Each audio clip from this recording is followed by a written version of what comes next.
Entre los años 60 y 70, intelectuales, artistas y jóvenes de todo el mundo cuestionan los límites del poder y discuten sobre las libertades individuales. En este clima de cambio cultural, un pensador revoluciona los estudios sobre la sociedad. Obsesionado por los modelos de disciplinamiento, instala una nueva terminología para describir escenarios conocidos. Analiza el funcionamiento de los manicomios, las cárceles, los hospitales y los asilos de ancianos.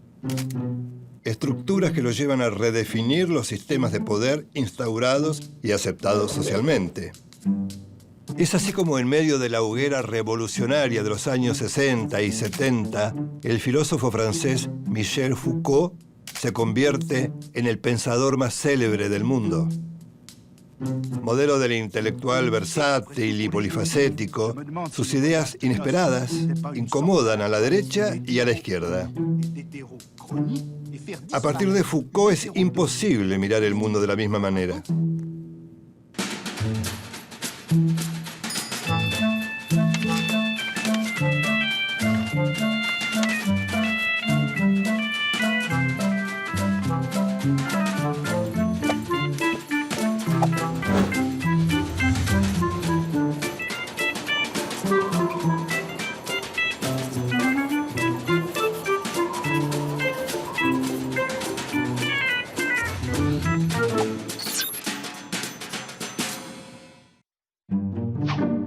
Michel Foucault, hijo, nieto y bisnieto de médicos, tenía un destino marcado, pero su negativa a seguir los mandatos familiares le generó profundas amarguras.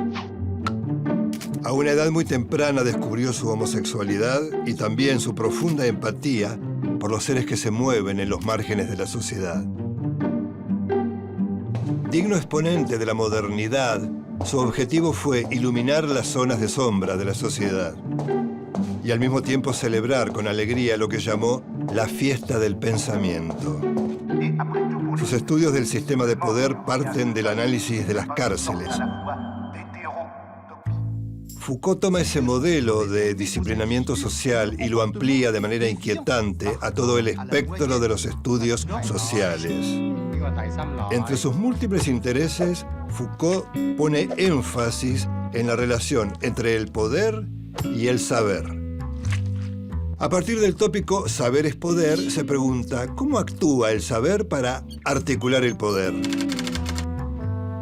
Un grupo de poder establece qué es la verdad, pero no existe una verdad absoluta.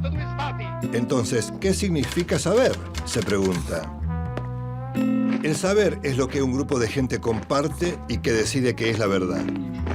La verdad define lo correcto y lo incorrecto, la bondad y la maldad, lo normal y lo patológico.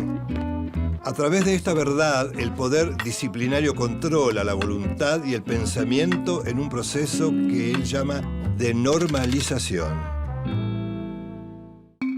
Normalizar implica numerar y controlar a los individuos para que cumplan su rol dentro del cuerpo social. ¿Y cómo se normaliza a un cuerpo social? Por medio del lenguaje. Estas reflexiones están incluidas en Arqueología del Saber, donde afirma que aunque nos parezcan naturales o evidentes, los saberes o discursos son fruto de determinadas condiciones. Las prácticas sociales han creado un lenguaje que se apoya en definir a algo por su opuesto. Este lenguaje define al discurso. La palabra discurso alude a cualquier cosa escrita o dicha.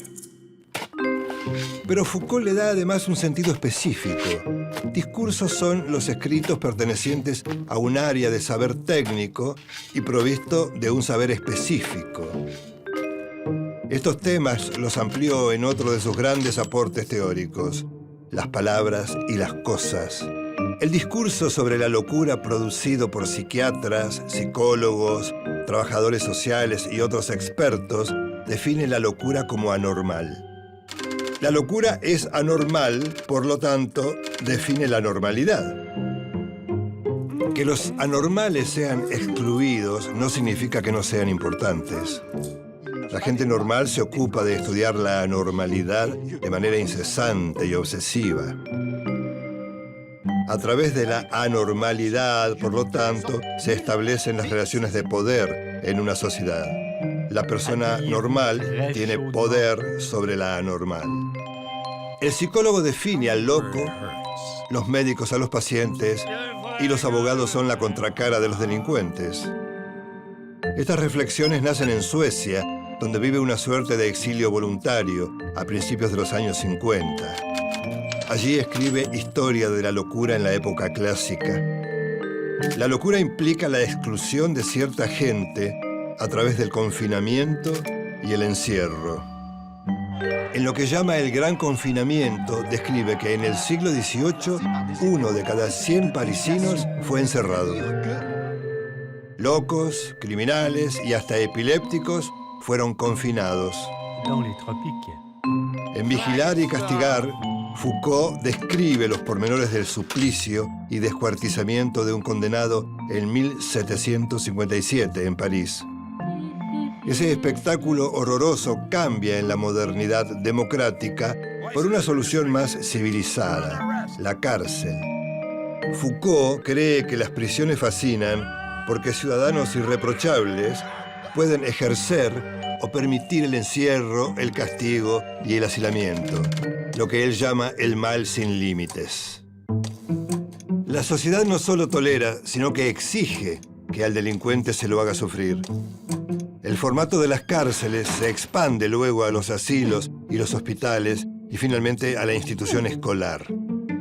En Microfísica del Poder, Foucault afirma que el capitalismo se perpetúa gracias al ejercicio de poderes que se hallan presentes por todo el cuerpo social. Los llama micropoderes.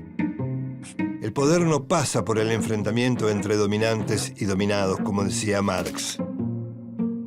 Según Foucault, el poder está presente en cada parte del entramado social. El Estado y los grupos sociales hacen uso del poder. Pero el poder se ejerce de manera sutil en instituciones, espacios productivos, organizaciones políticas, vínculos familiares y lazos íntimos. Esta reflexión condujo a Foucault al concepto de sociedad disciplinaria. Solo las mentes y los cuerpos disciplinados pueden garantizar la productividad, aceptación de las normas y el pensamiento metódico requeridos por el capitalismo occidental. Pero este modelo de las sociedades de control fue cambiando. Con la llegada de la posmodernidad, el control está depositado en la seducción, el hedonismo, el consumo e incluso las biotecnologías. Para definir ese ambiguo sistema de relaciones entre el poder y la vida cotidiana, se creó el término biopolítica. Foucault plantea que la ideología requiere del control del cuerpo del individuo. En este sentido, va un paso adelante de la teoría del control social.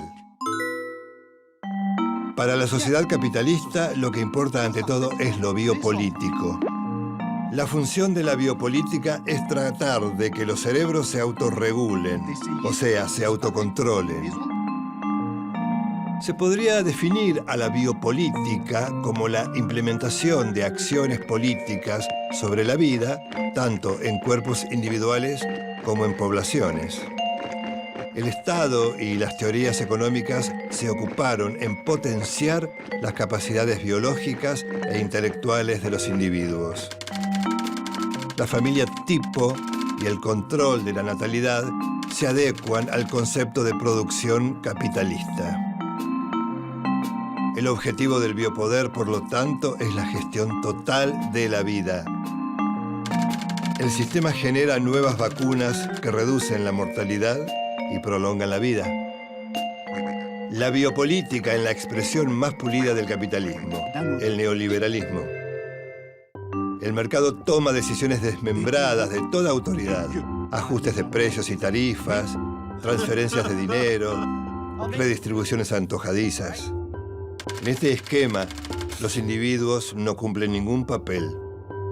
No es la explotación que denunciaba Marx, sino de la exclusión progresiva de masas de indigentes a los que se niega identidad. Según Foucault, las relaciones de poder varían debido a la resistencia. La libertad ética es un modo de resistencia a la trama de la biopolítica. Foucault coincidía con lo que un siglo antes había dicho su admirado Friedrich Nietzsche. El hombre de la modernidad es un ser centrado en sí mismo, incapaz de grandes deseos, dedicado a preservarse y a evitar el dolor. Resistir implica que el sujeto se tome como una obra de arte. Por eso Foucault preconiza el arte de vivir. Michel Foucault murió a los 58 años. Era portador del virus HIV-Sida cuando esa enfermedad era incurable. Para ese momento era el pensador más leído e influyente del mundo. Su idea de que el poder es una red compleja y multidireccional, discontinua y azarosa, define claramente el escenario internacional del nuevo siglo.